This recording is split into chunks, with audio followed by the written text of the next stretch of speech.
Bonjour, je suis Gaël Châtelain-Berry, bienvenue sur mon podcast Happy Work, le podcast qui va vous apporter du bien-être au travail tous les jours. Cette semaine, j'ai décidé de vous parler du confinement. Et oui, pour beaucoup d'entre vous, vous allez découvrir ce que c'est que de travailler en permanence à partir de chez vous. Je reçois beaucoup de messages de personnes qui me demandent comment gérer cette période de confinement. Passer sa semaine entière à la maison pour travailler, ce n'est pas vraiment comme faire une journée de télétravail par-ci ou par-là. C'est d'autant plus compliqué si vous avez des enfants car eux, surtout s'ils sont petits, ils auront beaucoup de mal à intégrer ces nouvelles contraintes. Cela fait plusieurs années que je travaille de chez moi. Cela ne se fait pas du jour au lendemain. Il y a de nouvelles habitudes à prendre, des pièges à éviter. Pour un grand nombre de personnes, cela va être nouveau et brutal puisque ce changement doit se faire littéralement du jour au lendemain. Là, on ne parle pas d'une journée de télétravail par semaine, mais d'un nouveau mode de vie qui va durer plusieurs semaines. Alors, autant optimiser. J'ai décidé dans cet épisode de Happy Work de partager avec vous quelques petits trucs pour que cela se passe bien, car croyez-moi, travailler de chez soi, cela peut être extraordinaire. La première règle, c'est de garder des horaires fixes. Et non, travailler de chez soi, ce n'est pas se faire une grasse matinée un jour sur deux. Cela peut sembler tentant, mais finalement, en perdant toute régularité, la procrastination devient la règle. Certes, en travaillant de chez soi, la souplesse est plus grande en apparence. La réalité, ce n'est pas qu'il y a moins de contraintes, mais que l'on peut adapter sa façon de travailler à nos besoins physiologiques. Un exemple. Toutes les études montrent qu'après 45 minutes de concentration, cela ne sert à rien de continuer, car notre niveau de concentration baisse régulièrement à partir de ce moment-là. Pas toujours simple de faire cela au bureau. Une fois chez vous, c'est extrêmement facile, surtout si vos enfants sont chez vous et vont vous demander de l'attention de façon régulière.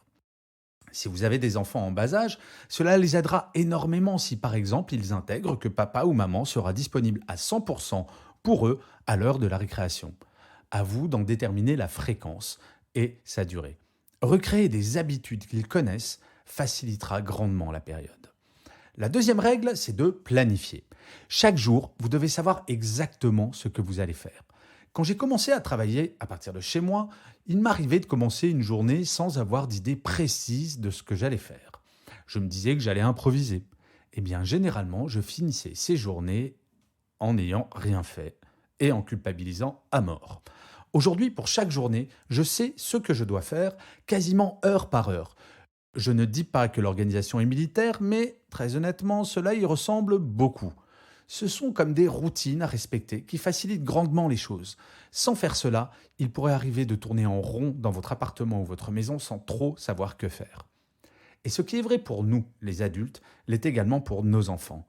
Si vous en avez, établissez un planning précis pour eux, qui vont avoir du mal dans un premier temps à ne pas considérer ce temps comme un temps de pures vacances. Le troisième principe est fondamental. Il s'agit de garder le lien. Quand on travaille de chez soi, c'est probablement la réduction du lien social qui est le plus complexe à gérer. Force est de constater que de nos jours, ce n'est plus un problème. Réseaux sociaux, Skype, téléphone, nos possibilités sont grandes pour garder un lien social fort, voire pour renouer avec des contacts perdus.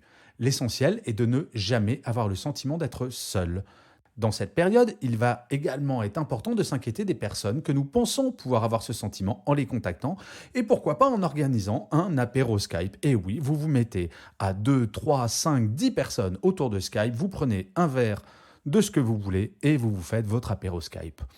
Concernant le lien professionnel, il peut être efficace d'avoir au moins une fois par semaine une réunion en visioconférence avec toute votre équipe en même temps, afin que chacun puisse échanger sur sa façon de vivre les choses.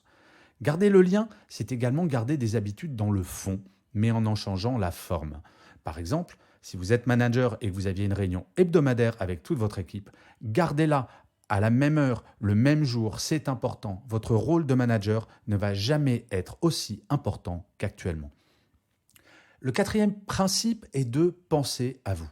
Ce qui est absolument génial en travaillant chez soi, c'est que si au lieu de faire une pause à 13 heures, vous vous sentez au top et vous voulez travailler non-stop jusqu'à 15 pour faire une pause sur votre canapé à ce moment-là, vous pouvez.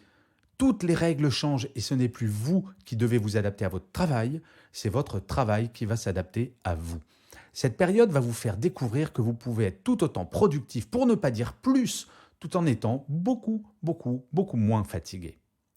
Et enfin, il faut profiter de ce moment de confinement pour découvrir des choses. nous allons avoir beaucoup plus de temps à notre disposition, ne serait-ce que par le fait de la suppression du temps de transport. Il va bien falloir occuper ce temps. Eh bien, lisez, écrivez, regardez des films, apprenez une nouvelle langue, jouez avec vos enfants si vous en avez, retrouvez le plaisir de la sieste quotidienne. Et oui, je l'avoue, par exemple, moi je fais une sieste de 30 minutes en début d'après-midi tous les jours. Lorsque l'on travaille de chez soi, il faut apprendre à jongler avec de multiples activités qui vont vous donner le sentiment de faire beaucoup plus de choses que vous n'en avez jamais faites. Oui, la fin du métro, boulot, dodo, ça a du bon. Alors je le sais bien, cet épisode de Happy Work ne concerne pas tout le monde, loin de là. Mais pour les personnes confinées, il y a un élément que je tiens à ajouter pour vous motiver, pour changer vos habitudes. En restant chez nous, en respectant strictement le confinement et en encourageant toutes les personnes le pouvant à le faire, nous agissons contre le virus. Nous aidons les soignants qui connaissent une période difficile comme jamais en ralentissant la contagion. Et oui, paradoxalement, en ne faisant rien, nous agissons beaucoup. Et je finirai comme d'habitude cet épisode de Happy Work par une citation. Cette semaine, c'est une citation d'un personnage que j'aime énormément qui s'appelle Francis Blanche.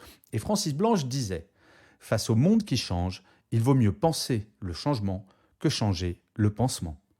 Je vous remercie d'avoir écouté cet épisode de Happy Work. Je vous dis à la semaine prochaine. Et d'ici là, plus que jamais, prenez soin de vous.